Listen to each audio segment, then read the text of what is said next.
Hi guys, just a quick video on the Dan chord. This is the chord that Steely Dan's quite famous for.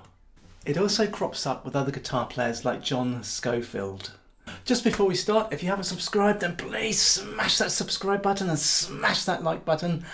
Also a quick shout out to Steve and Steve Sklar for their kind super thanks contribution. So what is the Dan chord? The Dan chord is really just a first inversion with an added ninth. An ordinary first inversion would sound like this, going to the tonic chord. But the Dan chord has the added ninth. In this case it's the note G because we're using F first inversion, and it sounds like this.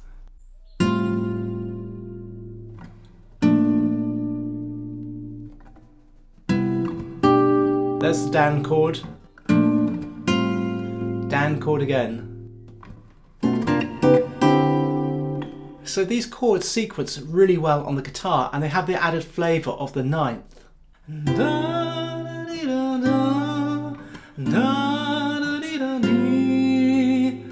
Again, you can see how you can really get this melodic, almost like sink your teeth into these chords with melody, at the same time in a very commercial but sophisticated manner.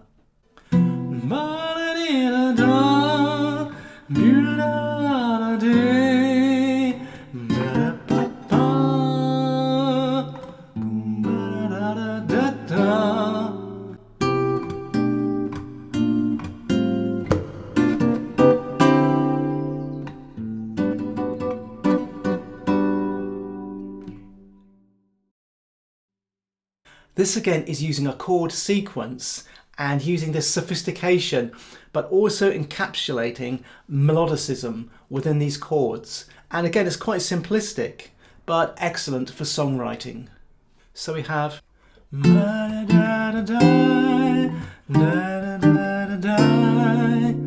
again, just copying that sequence.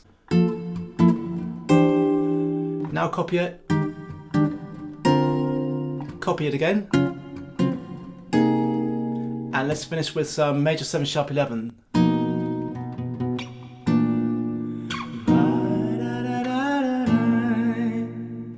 So although this is quite sophisticated, it's paradoxically quite simple, at the same time commercial and extremely melodic to sing over the top of. So it works really well for songwriting.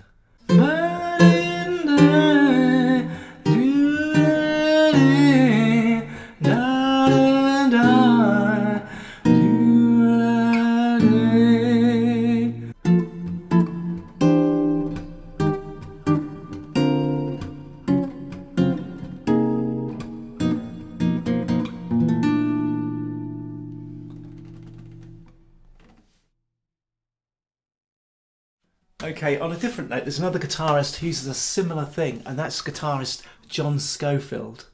Okay, this time what we'll do is use a minor chord as the first chord. So the sequence is like, but we've changed the first inversion chord, which in this case is the chord 5. So it's just basically D to A, or A over C sharp, or as this case will be, A9 over C sharp, because it's the first inversion with the ninth added. So here we go.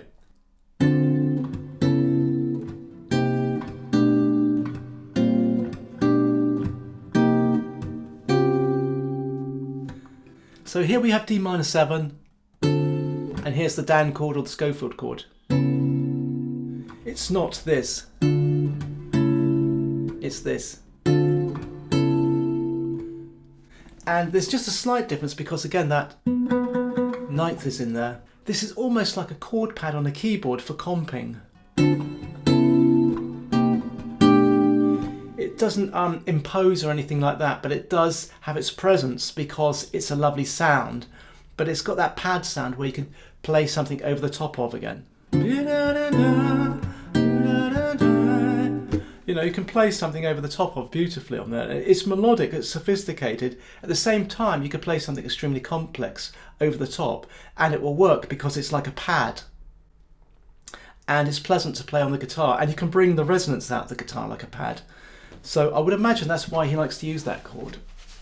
But that's another example of a guitar player where that chord crops up.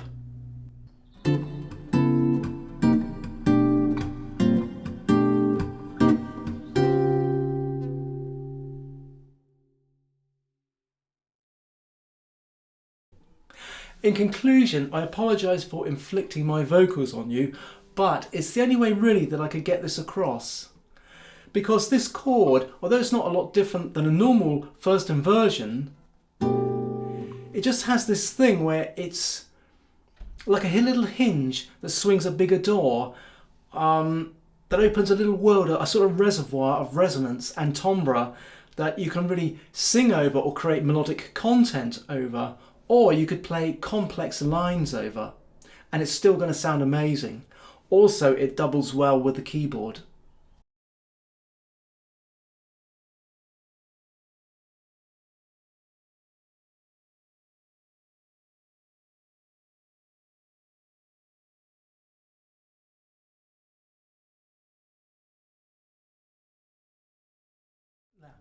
Anyway, if this video was of any use to you, then please smash the subscribe button, because that really does keep the channel going. Smash the like button, because that helps with the algorithm and get the video promoted. Click the notification button if you like the video, and write a comment if you want. And I'll see you all in the next video. And thank you for watching.